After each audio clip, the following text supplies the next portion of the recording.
Pada tahun ajaran baru 2025-2026, Kementerian Pendidikan Dasar dan Menengah berencana menerapkan kembali sistem penjurusan untuk jenjang pendidikan sekolah menengah atas. Sebelumnya, penjurusan IPA, IPS, dan Bahasa telah dihapus dalam penerapan kurikulum Merdeka. Sejumlah siswa mengatakan kemungkinan bisa beradaptasi dengan sistem penjurusan. Namun, ada pula siswa yang sudah merasa nyaman dengan pilihan paket pelajaran sekarang sambil mencari jati diri terkait bakat, minat, dan kemampuan akademik. Ini karena memang saya sedang berada di kurikulum yang sekarang, jadi saya merasa lebih nyaman di kurikulum yang sekarang. Tapi kalau misalnya nanti mungkin aja ada pembaruan untuk penjurusan, kemungkinan saya sendiri bisa beradaptasi sih. Lebih ke arah memang karena yang kita udah pelajarin ya memang full IPA itu sendiri, jadi nanti ke depannya ya penjurusan kita ya memang apa yang saat ini kita pelajari, jadi seenggaknya mungkin nanti penjurusannya itu juga akan beralih fungsi untuk pekerjaan kita. Kadang tuh masih banyak orang-orang yang belum tahu jati dirinya itu siapa, jati dirinya itu mau di IPA atau IPS. Dengan adanya pengelompokan paket-paket ini, kita bisa ambil jalan tengahnya, kita bisa ada waktu buat mikir lagi lah. Jadi kalau udah salah sendiri sih sebenarnya udah nyaman sama yang sekarang sih Kak. Kalau misalnya dari awal udah ditentuin di IPA atau IPS, misalnya ternyata di kelas 3 nih, tiba-tiba aku kepikiran, duh kayaknya aku lebih cocok di IPS nih. Ternyata padahal aku udah terlanjur di IPA, jadinya gak bisa berubah lagi dong.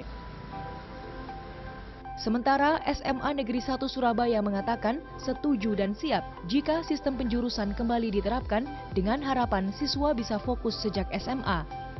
Penjurusan diharapkan diterapkan mulai kelas 11 karena siswa kelas 10 masih beradaptasi dengan pelajaran umum. Pihak sekolah juga perlu mendalami bakat, minat, dan kemampuan akademik siswa sebelum dijuruskan dengan membuat angket atau tes psikologi. Sehingga nantinya ketika anak sudah kelas 11 itu benar-benar fokus pada jurusan yang diinginkan di perguruan tinggi. Itu yang pertama. Yang kedua, harapan saya nanti di perguruan tinggi tes masuk ketika kita sudah dijuruskan, perguruan tinggi juga ada tes potensi akademik. Sehingga ada konsistensi antara penjurusan di SMA dan seleksi pada waktu masuk di perguruan tinggi. Itu yang berikutnya adalah hubungannya dengan kebutuhan masyarakat. Ini hubungannya dengan program studi yang ada di perguruan tinggi. Kami berharap apa yang ada di dalam jurusan IPA, IPS, Bahasa ini nanti bisa ditampung, diakomodasi di prodi-prodi di perguruan tinggi. Sementara Guru Besar Sosiologi Pendidikan Fakultas Ilmu Sosial dan Ilmu Politik Universitas Airlangga, Tuti Budi Rahayu mengatakan, paling tidak penghapusan sistem penjurusan dijalankan selama siswa duduk di bangku kelas 10 sampai 12 baru kemudian dievaluasi. Jika ada sisi positifnya, sistem bisa dipertahankan.